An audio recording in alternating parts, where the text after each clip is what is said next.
வணக்கம் பிரதி. கையில் ஏற்பட்ட காயம் காரணமாக மருத்துவமனைக்கு சிகிச்சைக்கு வந்த 62 வயது பெண்ணின் தலையில் கிரானைட் கற்கள் பெயர்ந்து விழுந்து விபத்து ஏற்பட்டுள்ளது. புறநோயாளிகள் பிரிவில் அமர்ந்து கொண்டிருந்த போது கிரானைட் கற்கள் பெயர்ந்து தலையில் விழுந்ததால் மருத்துவமனையில் பரபரப்பு ஏற்பட்டுள்ளது. வடசென்னை ஆர்கே நகர் தொகுதிக்கு உட்பட்ட எழில்நகர் பகுதியில் வசித்து வருபவர் 62 வயதான லதா சென்னை பூக்கடையில் உள்ள தனியார் பிரிண்டிங் பிரஸில் வேலை பார்த்து வருகிறார். இவருக்கு கடந்த 10 நாட்களுக்கு முன்பு வேலை செய்யும் இடத்தில் வலது கையில் காயம் ஏற்பட்டிருக்கிறது.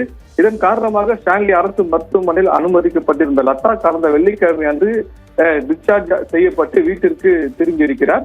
இன்று சிகிச்சைக்காக அதாவது அறுவை சிகிச்சை பிரிவில் உள்ள புறநோயாளிகள் பகுதியில் அமர்ந்து கொண்டிருந்த போது மேலே பக்கவாட்டில் ஒட்டப்பட்டிருந்த கிரானைட் கற்கள் பெயர்ந்து லதாவின் தலையிலே விழுந்துள்ளது. இதில் ரத்தம் சொட்ட சொட்ட லதா அலறவே அங்கிருந்தவர்கள் லதாவை மீட்டு அங்கு முதலுதவி செய்திருக்கின்றனர். உடனடியாக லதாவை தீவிர சிகிச்சை பிரிவில் அனுமதித்தனர்.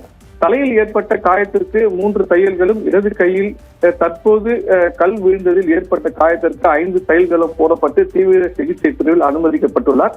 இது தொடர்பாக லதாவின் மகள் இஷாந்தினி கூறுகையில், ஏற்கனவே ஏற்பட்ட விபத்து காரணமாக இங்கு நாங்கள் சிகிச்சைக்கு எடுக்க வந்திருக்கிறோம்.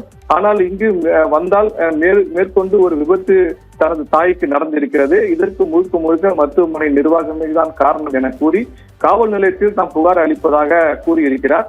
ஏற்கனவே ஏற்பட்ட காயத்திற்கு சிகிச்சைக்காக வந்த 62 பெண்ணுக்கு சிகிச்சைக்கு வந்த இடத்தில் ஏற்பட்ட விபத்து இந்த மருத்துவமனையின் அதாவது கட்டிடத்தின் பாதுகாப்பு தன்மையை கேள்விக்குறியாக்கியுள்ளது. இறுதி